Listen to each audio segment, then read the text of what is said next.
안녕하세요. 사연을 시작하기에 앞서 구독과 좋아요 부탁드려요. 감사합니다. 사연 시작해 볼게요. 남편과 결혼한 지 5년이 지났어요. 처음에는 정말 행복했죠. 하지만 결혼하고 나서부터 서서히 실체가 드러나기 시작했어요. 제일 힘들었던 건 남편이 제 아버지를 무시하는 거였어요. 아버지는 평범한 회사원이셨는데 남편은 늘 장인어른이 뭘 아시겠어라면서 아버지의 말씀을 대수롭지 않게 여겼어요. 심지어 아버지가 조언을 해주시면 옛날 사람 생각이라며 코웃음을 치기도 했죠. 시댁에서는 저를 종종 불러서 일을 시켰어요. 시어머니는 며느리가 시댁 일 도와주는 게 당연하다며 온갖 일을 시키셨어요.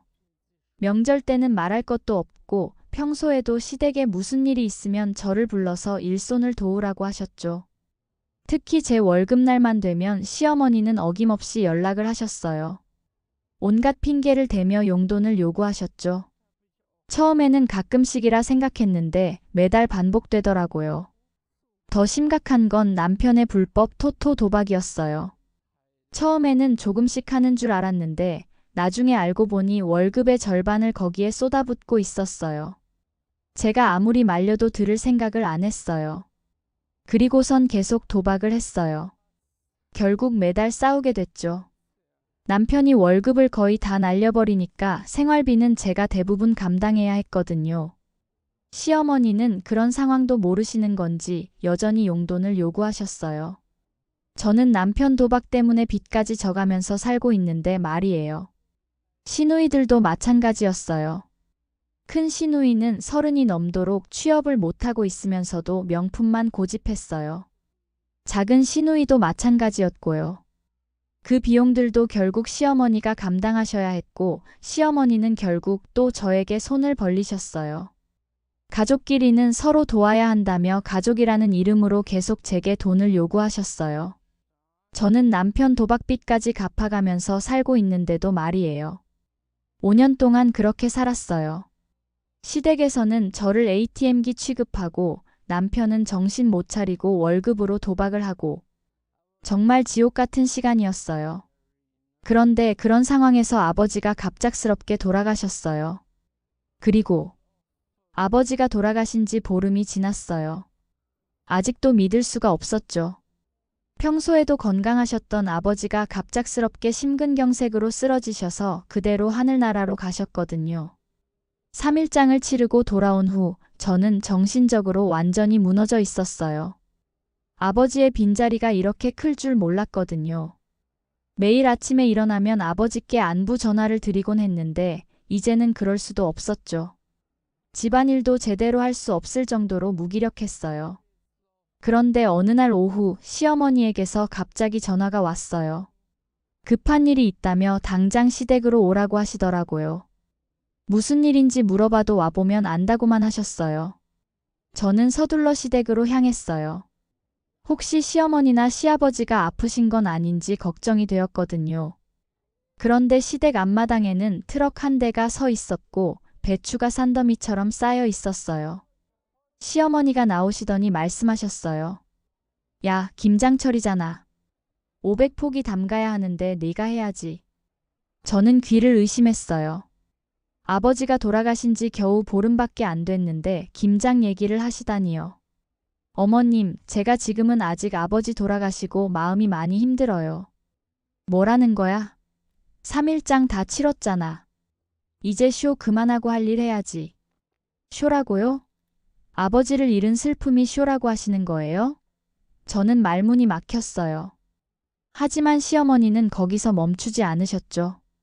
남의 집에 시집 왔으면 며느리 노릇은 해야 할 거 아냐. 김장하는 게 뭔 큰일이라고. 그리고 니네 아빠만 죽었냐? 다 나이 들면 죽어. 뭔 유난이야. 어이가 없어 벙쪄 있는데 시누이들이 나왔어요. 큰 시누이는 올해 32인데 아직 결혼 안 했고 작은 시누이는 30인데 몇 달 후에 결혼 예정이었어요. 둘 다 시어머니 말에 맞장구를 치더라고요. 엄마 말이 맞아. 언니는 언제까지 그러고 있으려고. 우리 집 일에는 관심도 없고. 그러게. 우리 집 며느리면 우리 집 일부터 생각해야지. 언제까지 아빠 찾으면서 울고 있을 거야? 저는 정말 어이가 없었어요. 결혼한 지 5년 동안 시댁 일이라면 뭐든지 다 했거든요. 명절 때마다 혼자서 온갖 음식을 다 준비했고 시어른들이 아프시면 병원에 모시고 다녔어요. 심지어 가끔씩 시누이들 용돈까지 내가 벌어서 챙겨줬는데 말이에요. 그런데 아버지가 돌아가신 지 겨우 보름 만에 이런 소리를 들어야 하다니요. 어머님, 저도 사람이에요. 아버지가 돌아가셔서 너무 슬픈데? 슬프면 나중에 집에 가서 슬퍼해. 여기서 울어봤자 네 아빠가 살아나냐? 죽은 사람은 죽은 거고 산 사람은 살아야지. 정말 잔인한 말이었어요. 저는 눈물이 쏟아졌지만 남편이라도 제 편을 들어주면 좋겠는데 남편은 그저 남의 일인 양 관심도 없었어요. 김장 500포기야. 배추도 이미 주문해서 받아놨어. 저는 더 이상 참을 수가 없었어요. 저는 지금 제 하나뿐인 가족인 아버지가 돌아가셔서 너무 힘든데. 왜 이렇게까지 하시는 거예요? 너무 하시잖아요. 일단 마음 추스릴 때까진 기다려주셔야 하는 거 아니에요? 그러자 시어머니가 버럭 소리를 지르셨어요. 기다려? 언제까지 기다려? 너만 아버지 잃었냐? 다른 사람들은 부모 돌아가셔도 일다 하면서 살아. 꽤 부리지 말고 일해. 시집 온 지가 언젠데 아직도 그 모양이야? 꾀를 부린다고요? 저는 정말 화가 났어요. 그동안 참고 참았던 모든 게 한꺼번에 올라왔어요. 저는 남편이라도 제 편을 들어주길 바랐어요. 여보, 좀 말려줘. 아버지 돌아가신 지 보름밖에 안 됐는데 어떻게 말을 저런 식으로 할 수 있어? 그런데 남편의 반응은 예상 밖이었어요. 엄마 말이 맞잖아. 김장철이니까 해야지. 네가 너무 예민한 것 같은데. 장인어른 일은 어쩔 수 없는 거잖아. 할 건 해야지. 예민하다고요? 제가 예민한 게 아니라 이 집 사람들이 너무 비정한 거였어요. 저는 더 이상 참을 수가 없었어요. 저는 안 할 거예요. 이만 가볼게요. 그러자 시어머니가 버럭 소리를 지르셨어요. 안 한다고? 배추 다 주문해 놨는데 안 한다고? 안 해요. 절대 안 해요. 그 순간 집안이 완전히 난리가 났어요. 시어머니는 저에게 소리를 지르고 시누이들은 제가 집안 분위기를 망친다며 비난했어요. 바로 그때 작은 시누이의 예비 남편이 집에 왔어요. 그리고 이 광경을 보고는 당황해하고 있었어요. 그러자 시어머니는 어색한 분위기를 무마하려고 하셨어요. 하지만 저는 이미 한계에 달해 있었어요. 이런 상황에서 만난 게 오히려 기회라고 생각했어요. 그리고 전 작은 시누이의 예비 남편에게 이야기했어요. 죄송해요. 그런데 결혼 전에 꼭 알아두셔야 할 게 있어요. 갑자기 제가 말을 꺼내자 모두가 저를 쳐다봤어요. 시어머니는 눈에 불을 켜고 저를 노려보셨어요. 그때 작은 시누이 얼굴이 하얗게 변했어요. 뭔가 찔렸겠죠. 야, 너 지금 뭐 하려는 거야? 이 시어머니가 날카롭게 소리쳤어요. 그쪽이 지금 결혼하려는 여자가 작년까지 다른 남자와 동거했었거든요. 그것도 유부남과요. 그런 말도 안 되는 소리를. 말도 안 되는 소리가 아니에요. 제가 직접 봤거든요. 그 남자가 유부남이라는 것도 알고 있으면서 1년 넘게 동거했어요. 그게 사실인가요? 어떻게 그런 일을? 네, 지금 그쪽만 모르고 있는 사실이죠. 작년 12월까지 유부남과 동거했어요. 그 남자 부인이 찾아와서 난리 났었죠. 지금도 그 남자랑 깨끗이 헤어진 건 아닌 것 같던데요. 그리고 신용불량자예요. 카드빚만 해도 3천만 원이 넘어요. 명품만 고집하면서 부모님 돈까지 축내고 있어요. 그러자 큰 시누이가 벌떡 일어났어요. 너 정말 미쳤구나. 왜 그런 말을 해? 미친 게 아니라 이제야 정신 차린 거예요. 그동안 너무 참고 살았거든요. 작은 시누이가 급하게 변명하려고 했어요. 오빠, 언니가 거짓말하는 거예요. 그런 일 없었어요. 하지만 작은 시누이의 예비 남편은 이미 의심의 눈초리로 작은 시누이를 바라보고 있었어요. 저는 계속 말했어요. 후회하기 전에 지금이라도 파혼하세요.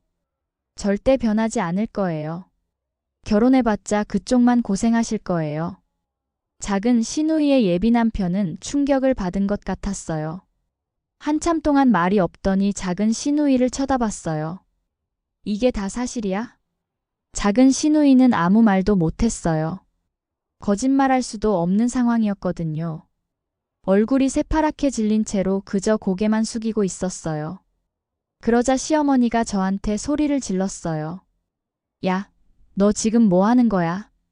당신들이 저한테 한 짓을 똑같이 하는 거예요.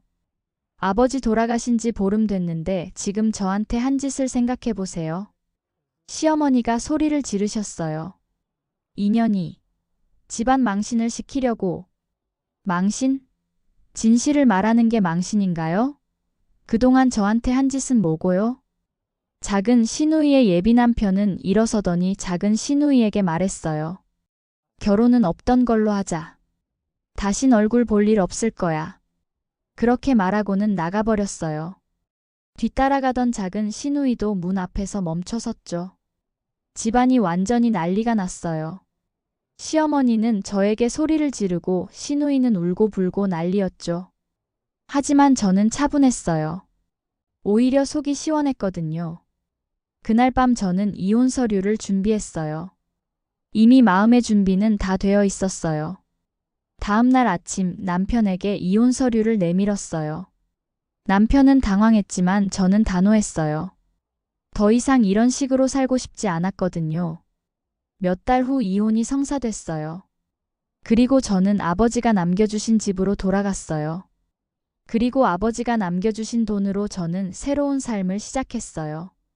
온라인 쇼핑몰을 운영하기 시작했고 점점 잘 되기 시작했어요. 무엇보다 스트레스가 없으니까 일이 재미있었어요. 그러던 중 소식을 들었어요. 작은 신우이는 결국 파혼당했어요. 예비 남편이 완전히 마음을 돌려서 결혼식 준비까지 다 해놨는데 취소해버린 거예요. 웨딩홀 예약금, 드레스 비용, 허니문 예약금까지 모든 위약금을 물어야 했다고 하더라고요. 그리고 남편은 불법 토토 때문에 빚을 많이 져서 집까지 담보로 잡혔다고 하더라고요. 시어머니는 그 모든 빚을 감당하려고 식당에서 서빙 일을 시작하셨다고 했어요. 이른이 다 된 나이에 남의 집 식당에서 하루 종일 서서 일하시는 거였어요. 발은 퉁퉁 붓고 허리는 아픈데도 돈 때문에 참고 일하신다고 하더라고요. 사치심한 작은 신우이의 불법 토토나 하는 아들까지 다 데리고 사시느라 아마 엄청 힘들 거예요. 이혼하고 한동안은 저한테 전화해서 온갖 저주를 퍼부었어요. 너 때문에 내 자식들 앞길 다 망쳤다면서 너 같은 걸 며느리로 들이는 게 아니었다고요. 그런데 더 웃긴 소식도 들었어요. 시어머니가 남편 보고 재혼하라고 등 떠밀고 있다는 거였어요. 아마도 부려먹을 며느리가 없으니까 아쉬워서 그러는 거였겠죠.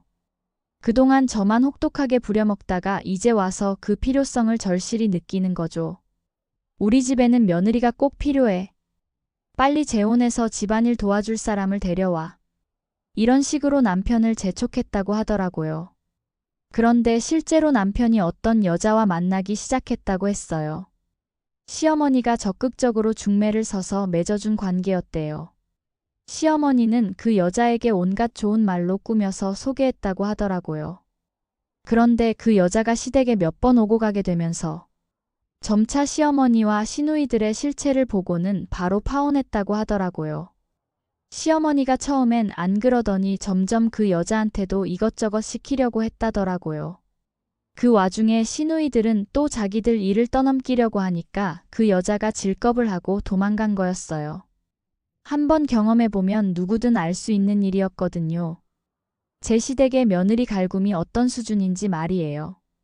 정말 인과응보였어요. 그동안 저를 부려먹을 때는 언제고 이제 와서 힘들어하고 있었거든요.